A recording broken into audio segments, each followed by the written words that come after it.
Nah, bapak-bapak dan saudara, ada yang bisa kita ambil di sini, ya. Apa yang bisa kita ambil? Ayat ini mengajarkan kita untuk menilai segala sesuatu itu dengan cermat, ya. Khususnya yang terkait dengan adat istiadat dan kebiasaan. Jadi Islam mengajarkan kita, bapak-bapak dan saudara-saudara, ya, bahwa adat kebiasaan, ya, yang namanya adat itu kan apa yang kita lakukan dan bagaimana kita melakukan, itu namanya adat, ya. Budaya, sesuatu yang dilakukan dengan cara tertentu berulang-ulang, itu budaya dalam makna yang luas. Pandangan Islam terhadap budaya itu, adat kebiasaan yang tumbuh berkembang di tengah masyarakat, itu dibagi menjadi 3 oleh ulama. Pertama, adat dan budaya yang memang nyata-nyata bertentangan dengan nilai-nilai agama, prinsip-prinsip syariat. Maka posisi dari agama Islam, tuntunan agama adalah eliminasi, dihapuskan. Nah, yang dihapuskan itu ada yang dalam 2 bentuk, sekaligus atau bertahap. Contoh, kebiasaan orang Arab untuk wa'dul banat, menanam anak perempuan hidup-hidup. Itu kebiasaan lama, berlaku ratusan tahun. Karena dianggap anak perempuan itu tidak ada harganya. Dari mana manusia dihargai pada masa jahiliyah? Dari kemampuannya berperang.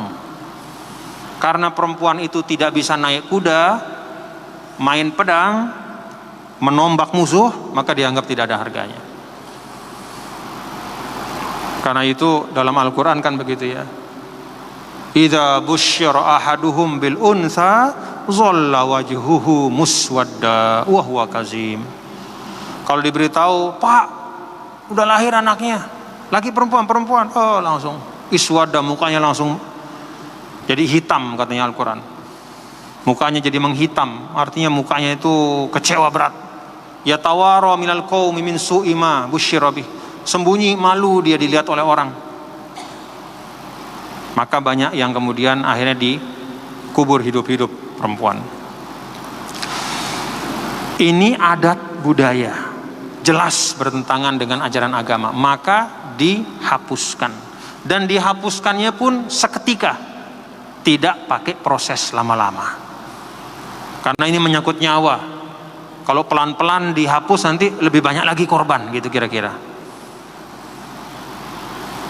Ada juga yang bertentangan tapi dihapusnya pelan-pelan. Seperti apa? Minum minuman keras. Dulu pada masa jahiliyah itu, ya, bahkan pada masa awal Islam, ya, pada masa awal Islam sudah datang Islam nih. Sebelum diharamkannya minuman keras, itu yang namanya minuman keras, tidak ada rumah di Mekah kecuali di dalamnya ada minuman keras. Tidak ada tempat tidur kecuali di kolongnya itu ada minuman keras. Dan bahkan itu bertahan sampai ke Madinah juga begitu, ya.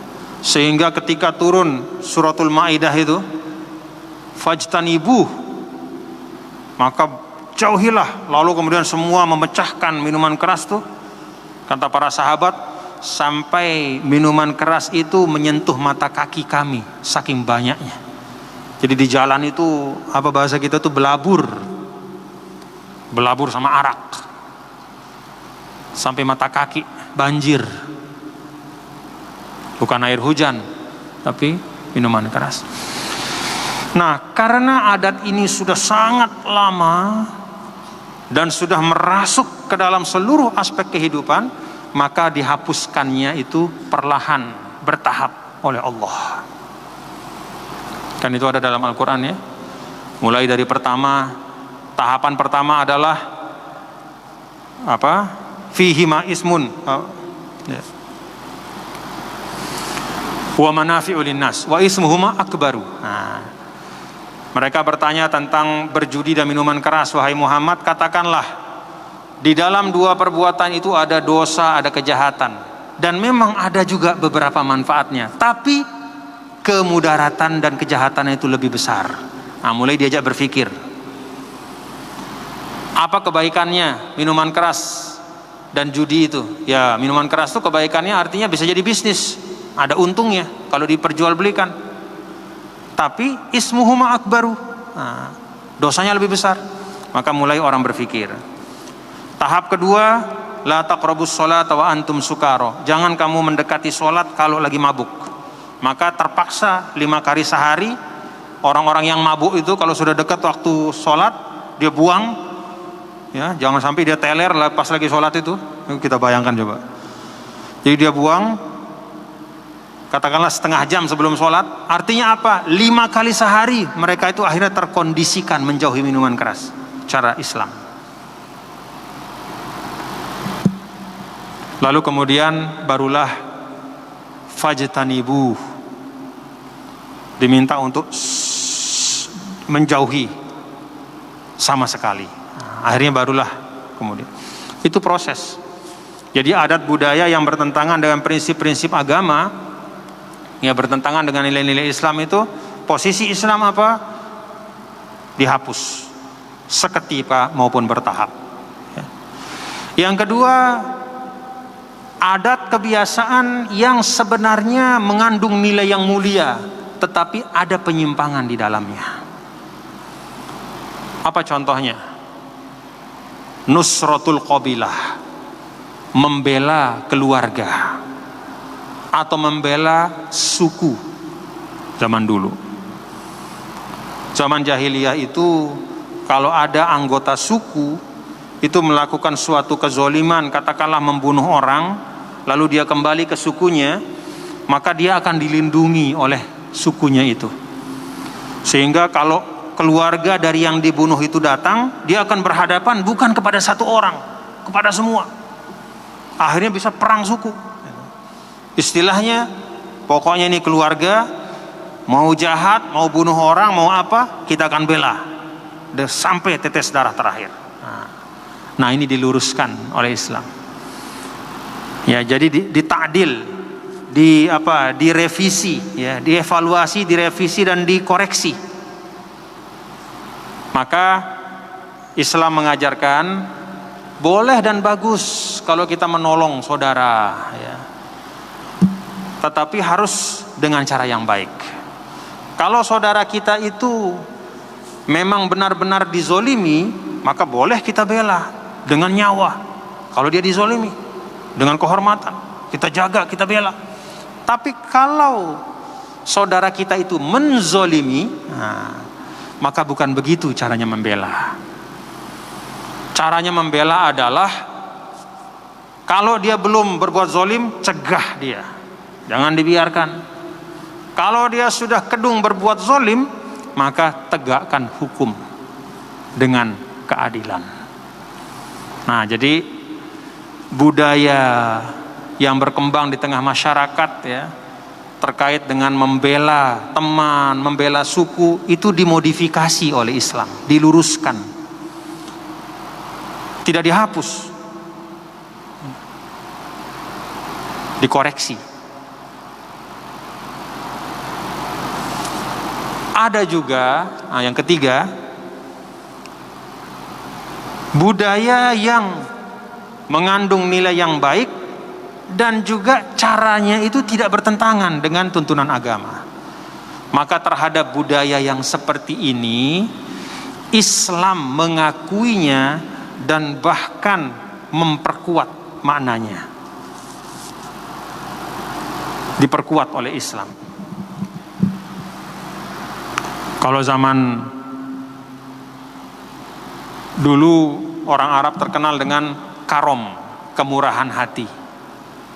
Orang Arab itu zaman dulu rumahnya tidak terkunci, istilahnya. Siapapun orang yang mau masuk untuk mengambil air minum, mengambil makanan, dipersilahkan. Kalau musim haji, orang-orang kaya Arab itu memotong ontanya, sapinya, kambingnya, dan dihidangkan kepada siapapun, kenal tidak kenal, dikasih makan. Di depan rumahnya itu ditaruh bong, nah, ceret air untuk orang minum, siapapun. Memuliakan tamu. Ketika Islam datang, adat dan budaya ini diakui oleh Islam, bahkan ditambah kemuliaannya. Kalau pada masa jahiliyah memuliakan tamu itu adalah adat yang biasa, maka ketika Islam datang, memuliakan tamu itu menjadi salah satu tanda iman dalam hati kita. Man kana yu'minu billah wal yaumil akhir falyukrim dhaifahu. Siapa yang beriman kepada Allah dan hari akhir, maka dia hendaklah memuliakan tamu. Nah, ini prinsip tuntunan Islam. Karena itu bapak-bapak dan saudara, kalau melihat adat dan budaya kita tinggal ukur saja. Jangan terpaku pada namanya. Karena nama itu bisa beda-beda antara satu tempat dengan tempat yang lain. Tapi kalau esensinya adalah sesuatu yang baik, maka tidak masalah. Silahkan ditradisikan. Di Indonesia ada kata gotong royong. Apa itu gotong royong? Kan tidak ada zaman Nabi kata gotong royong. Iya, kata gotong royong tidak ada. Tapi apa isi gotong royong itu? Bekerja bersama dalam kebaikan. Oh, berarti bagus. Itu Islami. Gotong royong itu Islami. Begebung misalnya ya, di Sasak nih kan ada begebung namanya. Apa itu begebung? Oh, begebung itu adalah makan bersama-sama berjamaah. Oh, itu Islami. Karena memang seperti itulah di dalam Islam juga diajarkan. Ya. Al-barakatu fil jamaah. Bukan hanya pada kewajiban-kewajiban ritual ibadah kita berjamaah seperti sholat, bahkan pada hal-hal yang sifatnya kebiasaan. Ya. Kalau kita berjamaah melakukannya, di situ ada berkahnya. Termasuk misalnya makan sendiri sama makan bareng-bareng sama teman, ya, bersama-sama bersuka cita, itu beda. Ada berkahnya dalam kebersamaan. Nah, jadi ayat ini mengajarkan kita, ya, pada saat sahabat itu merasa, aduh, ini kok sama dengan perbuatan pada masa jahiliyah. Oh, hati-hati. Nah, diingatkan oleh Al-Quran, ya, itu bukan termasuk perbuatan jahiliyah. Itu adalah warisan dari agama Ibrahim. Itu bagian dari tauhid. Ya. Dengan kata lain, ayat ini juga adalah satu pengingat dari Allah Subhanahu Wa Taala kepada kita semua. Kan kita ini hidup bermasyarakat, ya. Jadi kalau kita lihat ada kebiasaan-kebiasaan, silahkan ukur dengan ukuran syariat. Kalau kebiasaan itu mengandung nilai-nilai yang baik, ya, maka silahkan. Kalau kebiasaan itu niatnya baik, tapi ada sesuatu yang kurang baiknya itu hilangkan. Ya. Jangan perbuatannya itu langsung dianggap tidak baik. Ya. Kalau ada penyalahgunaannya itu yang dihilangkan. Gitu. Nah, jadi kira-kira paham kan, ya? Misalnya kalau ada pembicaraan bagaimana hukum wayang dalam Islam, mengerti kan, ya, dari apa yang saya sampaikan? Silahkan nilai bukan dari namanya, tapi apa sih hakikatnya? Kalau wayang itu adalah satu medium, ya, dengan tokoh-tokohnya itu mencerminkan, katakanlah, suatu kisah pertarungan antara hak dan yang batil. Lalu terakhir yang menang adalah yang hak. Yang batil itu walaupun dia kuat, dia hebat, tapi dia jatuh, kalah. Apa artinya? Berarti itu bisa jadi medium dakwah. Ya, tentu saja nggak usah. Kalau misalnya ada sebagian apa istilahnya, ya, berwayang itu misalnya di sebagian tempat ada ritual yang aneh-aneh, ya nggak usah pakai ritualnya. Ya, pertunjukan wayangnya saya tidak masalah. Dengan syarat tadi, ya, jangan sampai kemudian berwayang tapi nggak sholat. Nah, itu salah, ya. Bukan wayangnya yang salah, nggak sholatnya. Itu. Jadi sesuatu yang mubah dan boleh bisa bergeser hukumnya menjadi haram kalau kita gara-gara melaksanakan yang mubah itu meninggalkan sesuatu yang wajib. Makan halal, makan dari awal zuhur sampai akhir zuhur, itu suapan pada saat masuk asar itu haram. Kenapa? Meninggalkan yang wajib. Oh, ini boleh terus. Setengah 12, setengah 1, setengah 2, setengah 3, Allah Akbar. Berubah hukumnya. Suapan yang semula mubah itu nyuap dia pada saat azan, nah itu sudah berubah hukumnya makan di situ. Jadi bukan makannya yang salah, tapi meninggalkan kewajiban. Bukan wayangnya yang salah, nggak sholatnya yang salah. Ya. Jadi banyak sekali kebiasaan yang baik di tengah masyarakat. Ya. Yang kalau kita melaksanakannya sesuai ukurannya, dia baik. Tapi kalau berlebihan, yang namanya segala sesuatu yang berlebihan itu pasti tidak baik. Ya, pasti tidak baik. Nabi saja pernah kok, dulu orang-orang Habasyah, orang-orang hitam, anak-anak muda, orang hitam itu nyanyi-nyanyi sambil nari di masjid di Madinah, ditonton sama Nabi. Sayyidah Aisyah di belakang Nabi juga ikut nonton. Sampai kira-kira sudah beberapa waktu, kata Nabi, cukup ya Aisyah. Ya udah selesai. Nabi masuk. Apa artinya? Berkesenian itu boleh, asal jangan berlebihan. Berkesenian itu boleh, asal isi dari seni itu tidak mengajak kepada kemaksiatan. Lagu misalnya, "Hei bapak-bapak, ibu-ibu, dendek tersembayang, dendek tersembayang." Anda boleh itu. Itu lagunya itu mengandung sesuatu yang mengajak. Nginem berem, itu lagunya tidak boleh. Tapi kalau lagunya bagus, kalau kata Imam Ghazali, yuraqqikul qalba, membuat hati kita tersentuh. Coba lagunya Bimbo itu. Oh, nangis kita. Lagu Bimbo mengingatkan kita akhirat, mengingatkan kita kematian. Bimbo dengan satu lagunya itu mungkin bisa menyentuh hati seseorang yang lebih baik daripada 1000 ceramah mungkin. Itu dakwah melalui lagu. Nah, jadi bapak-bapak saudara, melihat budaya yang berkembang di tengah masyarakat itu tidak boleh dengan kacamata kuda. Pokoknya budaya berarti bertentangan dengan Islam, minggir. Pokoknya Islam yang namanya budaya, minggir. Gak boleh. Nabi sendiri sayang sama budayanya. Kenapa Nabi pakai jubah, pakai gamis itu? Ya karena itu budaya orang Arab. Bahkan dulu Nabi, nah ini saudara-saudara ya, adat dan budaya antara Mekah Madinah itu beda. Di Mekah itu al-makhid, baju yang pakai jahitan itu tidak ada.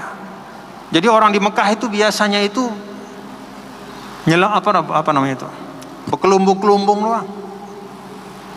Jadi kalau pakai pakaian itu paling 2 helai, di bawah jadi sarung, di atas jadi kelumbung. Ya baju, kalau malam jadi selimut apa gitu. Tidak berjahit. Begitu pindah ke Madinah, Rasulullah SAW, penduduk Madinah itu sudah biasa pakai baju yang berjahit.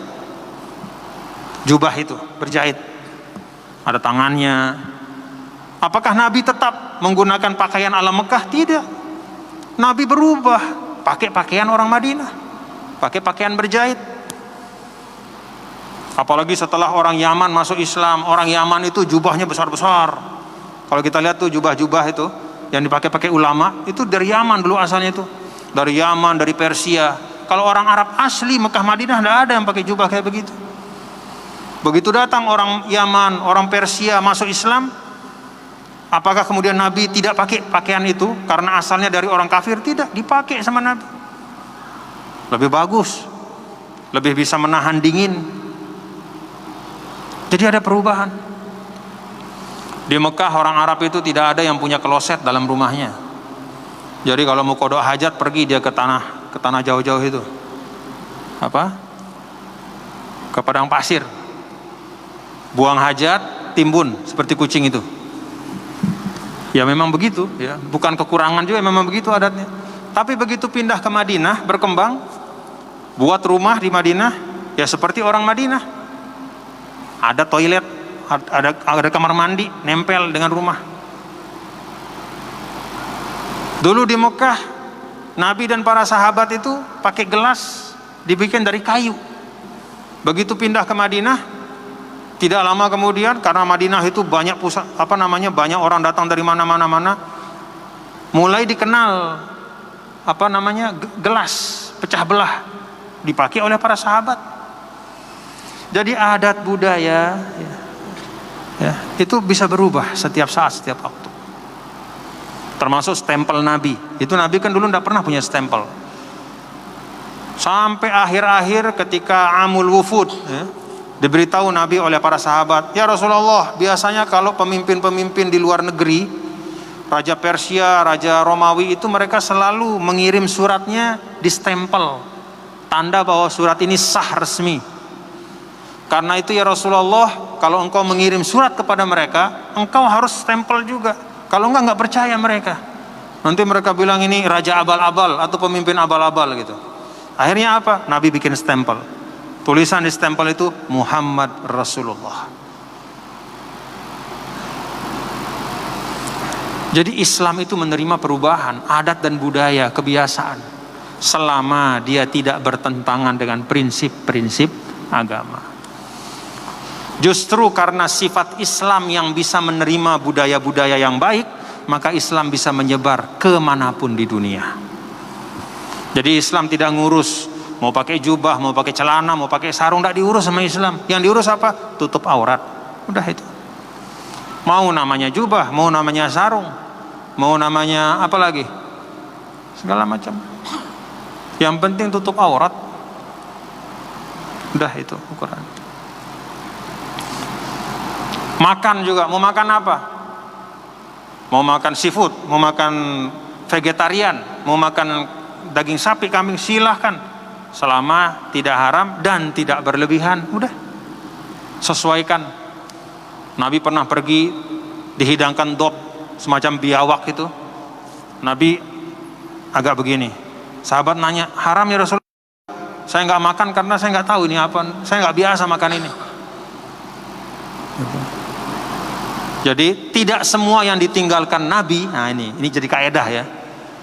Dari peristiwa itu kata para ulama, tidak semua yang ditinggalkan Nabi berarti haram.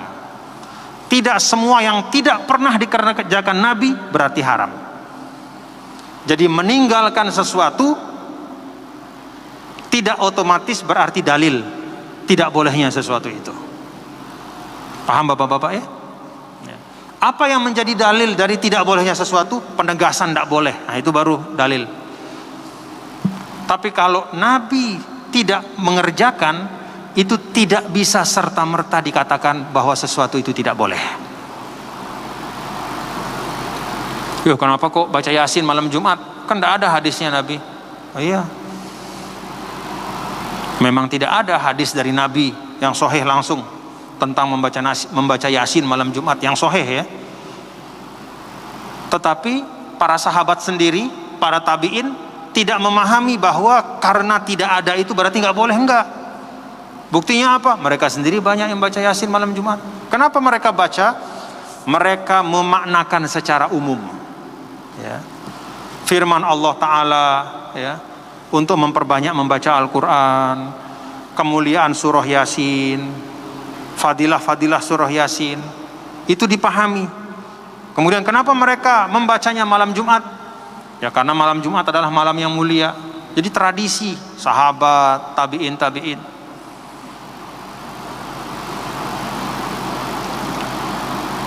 Nah kita kembali ya, seperti itu Islam memandang budaya ya. Jadi apapun nama budaya itu, isinya apa? Kalau isinya tidak bertentangan dengan tuntunan agama, tidak masalah. Kalau bahkan isinya itu baik, mari gunakan untuk kebaikan.